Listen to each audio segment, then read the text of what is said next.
We're always told to go big or go home, right? To find that one huge breakthrough.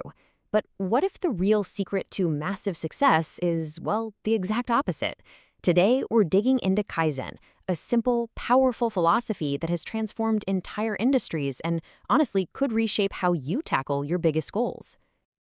I mean, think about it. We're all chasing that one big revolutionary idea. But is that really the only way things get better?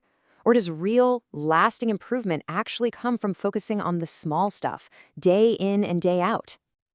Well, that right there is the core idea behind Kaizen. It's a Japanese term that means change for the better, but you probably know it as continuous improvement. And this is crucial. It's not some one and done project. It's a whole mindset, a culture of always looking for tiny ways to make things just a little bit better. So here's our game plan. First, we'll get into the core idea. Then we'll trace its really surprising history.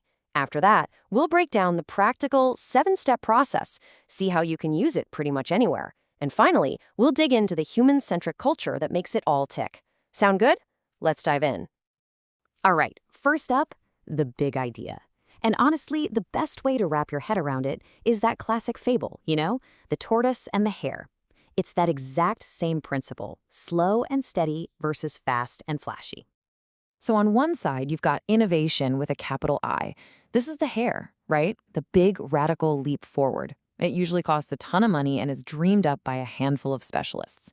But then you have Kaizen. That's our tortoise. It's all about small, continuous steps. It doesn't need a huge budget. It just relies on common sense. And the best part? Everyone is involved, from the CEO right down to the person on the front line. It's not a heroic sprint. It's more like a steady, collective march forward. Okay, so you hear Kaizen, you probably think Japan. Well, you're not wrong, but the story is way more interesting than that. It's this incredible global journey, and believe it or not, it doesn't actually start in Japan. So get this, the seeds for Kaizen were actually planted right here in America. Back in the 1930s, an engineer named Walter Schuhart came up with this cycle of continuous learning.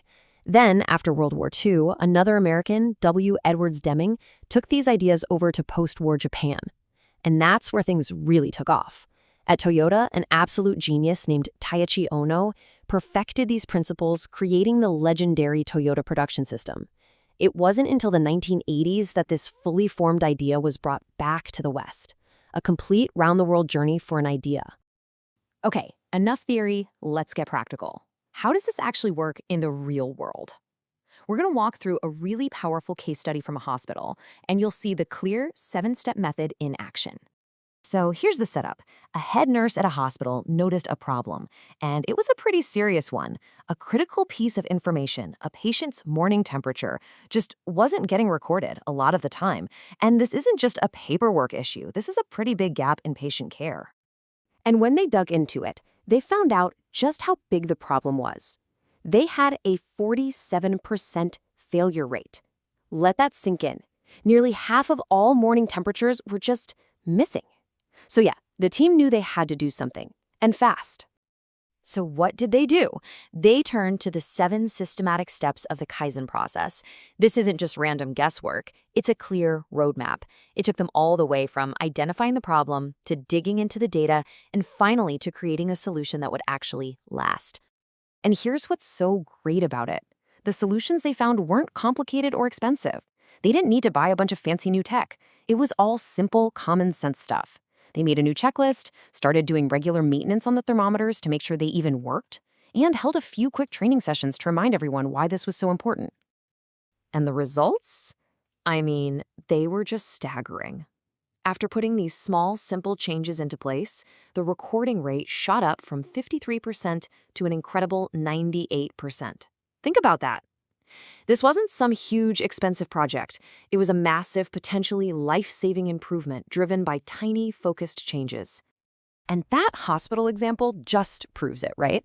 Kaizen is not just for car factories. These principles are so versatile, you can apply them pretty much anywhere. Take software development, for instance. The whole agile movement is basically Kaizen in action. Teams use things like Kanban boards to visualize their work. And they have these meetings called retrospectives, where the entire point is to ask, okay, what can we do just a little bit better next time? It's continuous improvement baked right into their process. And we already saw it in healthcare. It's being used for everything from making patient handoffs smoother to cutting down on medication errors. It's all about small tweaks that lead to safer, better care for everyone. But here's where it gets really cool. You can use this in your own life. It's called personal Kaizen. So let's say you want to build a new habit, like exercising. Instead of vowing to hit the gym for an hour every day, and we all know how that usually goes, you just commit to 5 minutes, just 5. The whole idea is to make the change so tiny, so manageable, that it feels almost impossible not to do it. That's how you build real, lasting habits. But, and this is a really big but, for any of this to stick, you need more than just a 7-step process. The real secret sauce, the thing that makes Kaizen truly powerful, is the culture. This quote from Taiichi Ono, the guy from Toyota, really nails it. He's talking about a concept called Gemba, which basically means the real place, the place where the work actually gets done. And the philosophy is so simple but so profound. You can't fix a problem from your office. You have to go to the source and see it with your own eyes. And when you focus on the Gemba, it builds this incredible culture. It's one built on teamwork, where the best ideas come from the bottom up because, hey, the people actually doing the work know it best, right?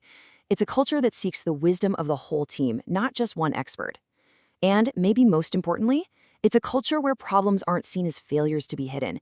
They're seen as golden opportunities to learn and get better. Ultimately, that's what makes it all work. At its core, Kaizen is a deeply human-centric way of thinking. It's all built on respect, on fairness, and on the incredibly powerful belief that every single person in an organization has a valuable contribution to make. So you see, the true power of Kaizen isn't its complexity, it's its simplicity. It's a constant reminder that every huge journey, every massive success, starts with one small, manageable step. So I'll leave you with this question. Looking at your own work, or even your own life, what is one small improvement you can make today?